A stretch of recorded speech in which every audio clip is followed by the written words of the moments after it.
I am Martha Williams. As I sat in my rocking chair by the window, I gazed at the marigolds blooming in the garden. These flowers were a favorite of my grandson Tommy, whom we lost 5 years ago. Each time the yellow petals sway in the wind, vivid memories of that day come flooding back. Grandma, look. This flower is like the sun. Tommy's voice seemed to echo in my ears.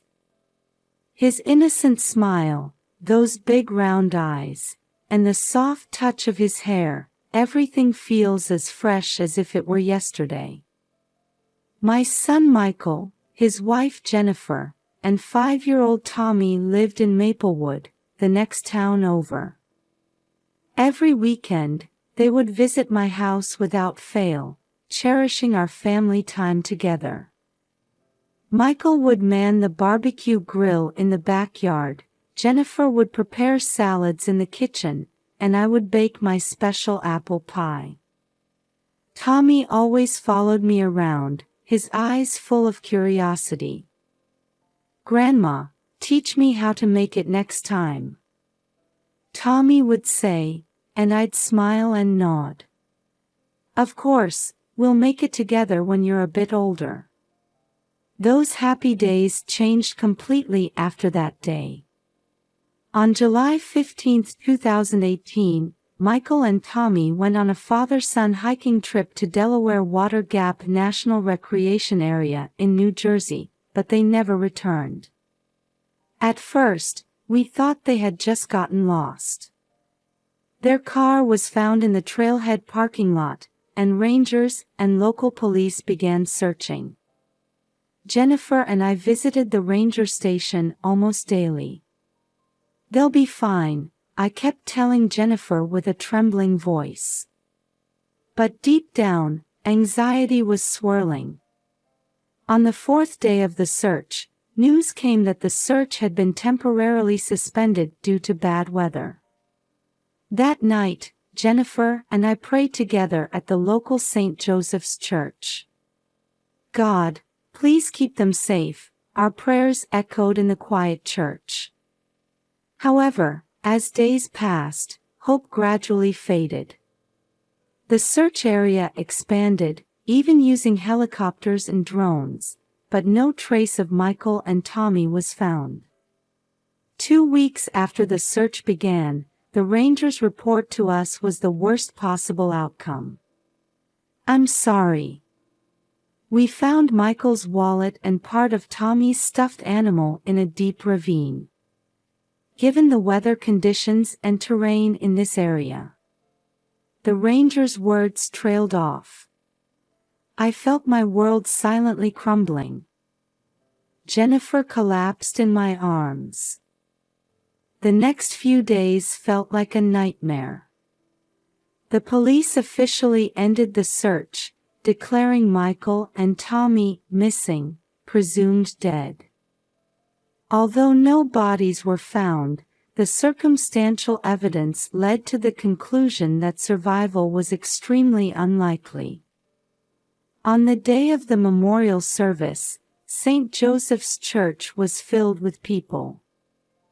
On the altar were smiling photos of Michael and Tommy, along with the recovered belongings. I stood before the altar, dressed in black mourning clothes. Jennifer trembled beside me. Why did you leave us behind? Tears wouldn't stop. Jennifer clung to me, crying out loud. At that moment, we were strongly bonded together. As those left behind, we had no choice but to support each other. After the memorial service, Jennifer was about to return to her parents' home, but I stopped her. Stay here. You're my daughter now. She nodded tearfully. From then on, we began a new life, healing each other's wounds. In the days of grief, Jennifer's presence was my only solace. Sometimes, I would wake up in the middle of the night and sneak into Tommy's room. There, his mementos remained untouched. I would sit on the bed, holding his favorite Winnie the Pooh book. I could still feel the warmth of when I used to read it to Tommy. "Tommy, Grandma will never forget you," I whispered, quietly shedding tears. They say grief eases with time, but my feelings for the lost family only grew stronger day by day. 5 years have passed. Jennifer and I have lived supporting each other. Jennifer started working as a teacher at a local elementary school, and I continue volunteer work at the community center. On the surface, we might seem to be living a normal life. But deep down, there's always the thought of the family we lost that day. Every time the marigolds sway in the wind, I let out a small sigh. "Tommy, Michael, where are you?" I whispered, quietly closing my eyes. Somewhere in my heart, I felt that the journey to find my lost family wasn't over yet. In the kitchen bathed in morning light, I was brewing coffee as usual. Outside the window, maple leaves were beginning to change color, heralding the arrival of autumn. 5 years have passed, seasons have turned, and time continues to flow. "Good morning, Martha," Jennifer's voice made me turn around. She was already dressed for work, her hair neatly tied back, wearing a white blouse and navy skirt. It's her 3rd year teaching at the local elementary school. Her eyes were slowly regaining their former sparkle. "Good morning, Jenny." "Have a good day," I handed her a warm cup of coffee. Jennifer smiled gratefully, took a sip, and said, "Thanks. I'll be home late tonight. There's a PTA meeting." "I understand. I'll leave dinner in the fridge for you." After Jennifer left, I checked my schedule for the day. Tuesday is volunteer day at the local food bank. Distributing food to impoverished families and the elderly has given me a sense of purpose.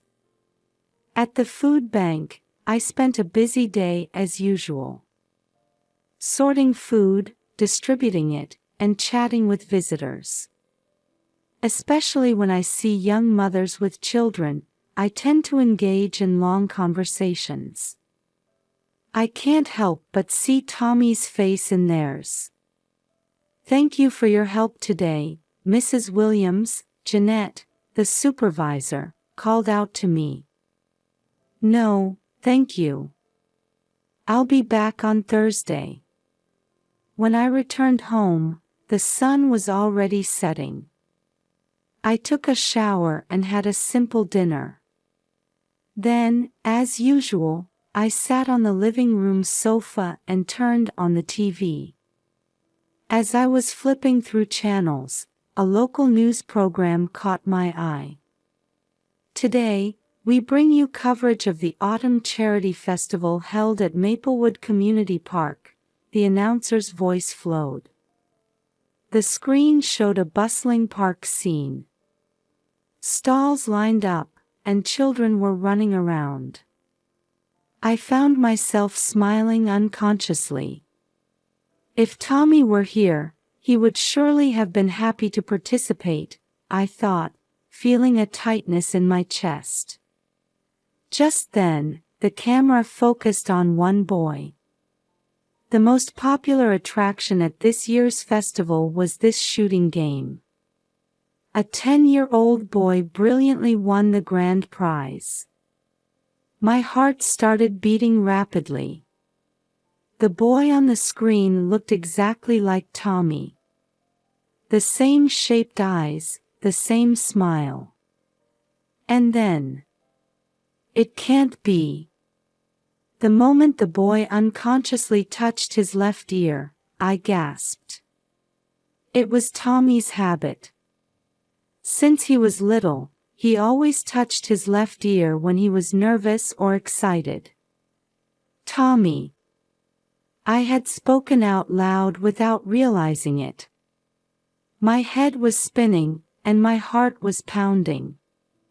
Was this just a coincidence, or? The TV sound faded into the background.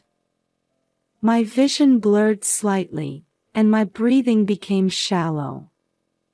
I tried desperately to calm myself down. Stay calm, Martha.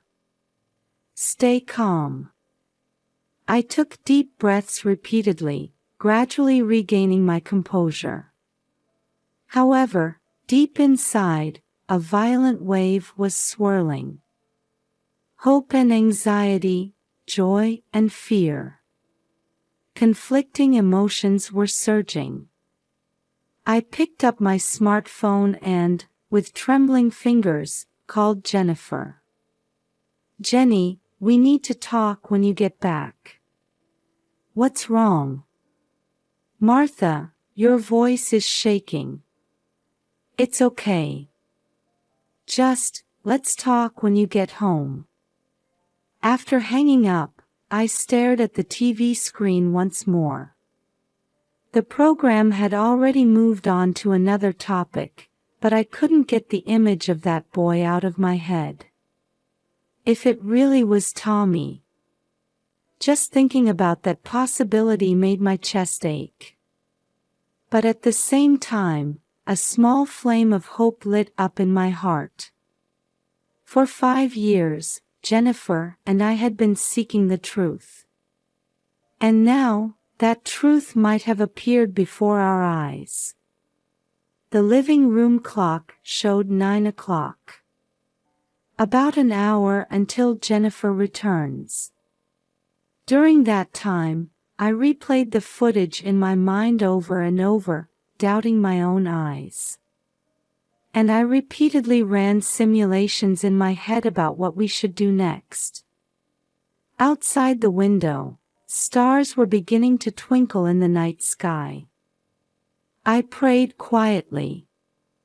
God, if it really is Tommy, please guide us. Jennifer returned home just after 10 p.m. As she entered the doorway, looking tired, I called out to her quietly. Jenny, sit down. We need to talk. Seeing my expression, Jennifer immediately tensed up. After she sat on the living room sofa, I explained in detail about the TV program I had seen last night. About the boy who looked just like Tommy, and his characteristic gesture of touching his ear. Martha. Jennifer's voice was shaking. Do you really think it's Tommy? I don't know. But I think it's worth exploring the possibility. That night, we talked until late. Amidst a mix of anger, sadness, and anticipation for a reunion, we discussed how to face this situation. We should think about Tommy, I said quietly. What's best for him? Jennifer nodded, wiping away tears. Yes, you're right. But I can't forgive Michael. I understand, I put my arm around her shoulders. But meeting Tommy is our first priority. The next morning, we began preparing for our trip to New Hampshire. As we packed clothes into our suitcases, various emotions washed over us. Filling in the 5-year gap won't be easy. But we have no choice but to move forward, step by step. Outside the window, the autumn sunlight was shining brightly. Like the beginning of a new season, our lives were about to enter a new chapter. Amidst a mix of anxiety and anticipation, we took a deep breath, preparing for the journey ahead. A cold autumn wind greeted us as we arrived in the small town in New Hampshire. Trees with changing leaves colored the streets, creating a peaceful atmosphere. However, my and Jennifer's hearts were filled with tension over what was about to unfold. Following Sarah Morrison's instructions, we decided to wait at a town cafe first.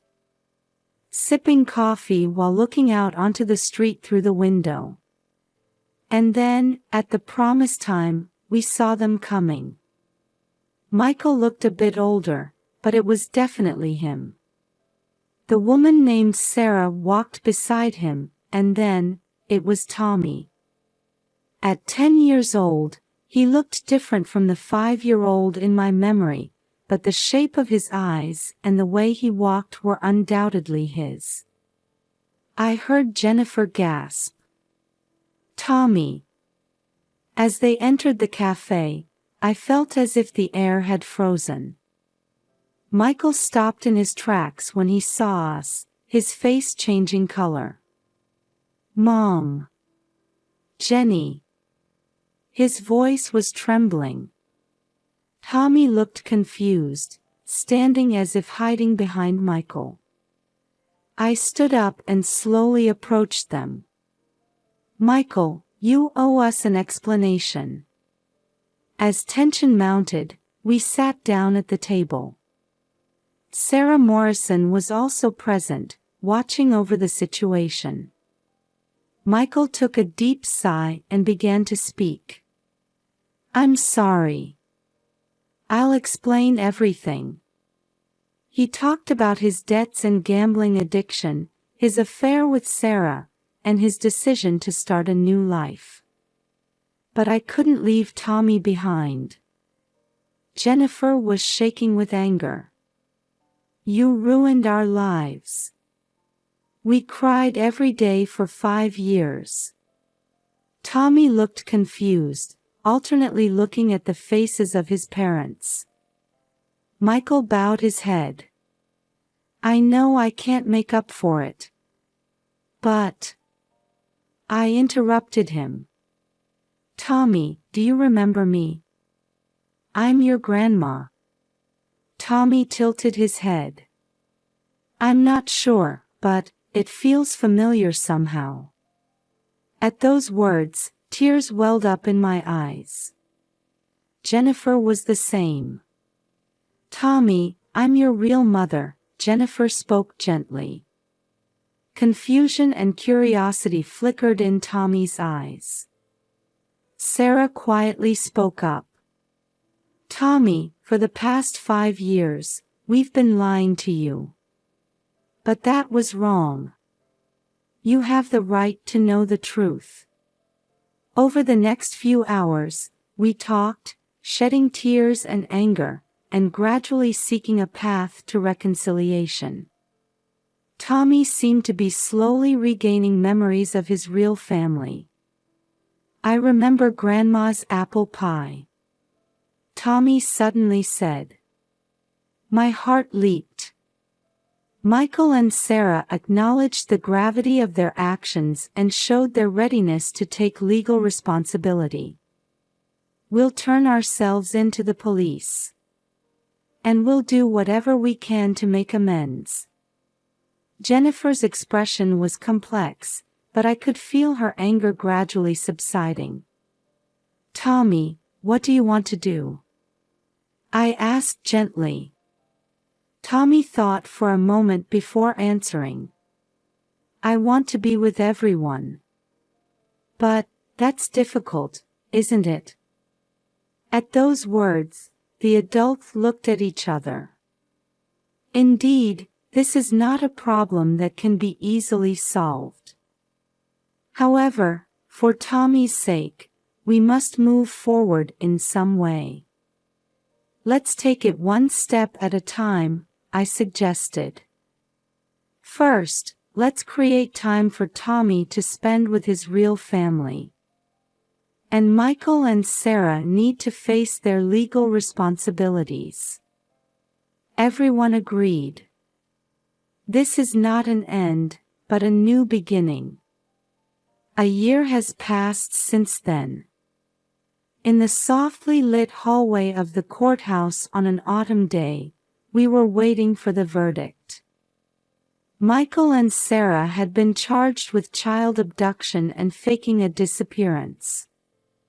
The sentence was 3 years of actual imprisonment for Michael and 2 years for Sarah. They accepted the verdict calmly.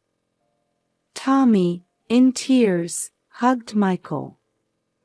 "Dad, do your best." Jennifer watched this scene with a complex expression. I could sense anger and sympathy conflicting within her.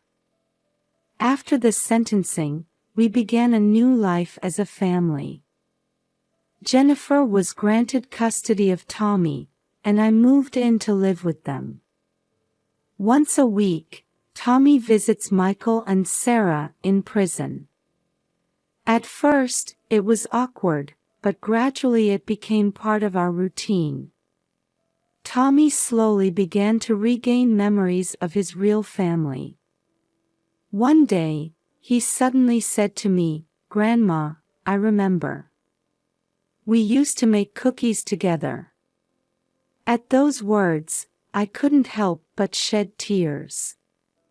Jennifer was attending counseling, facing her emotions.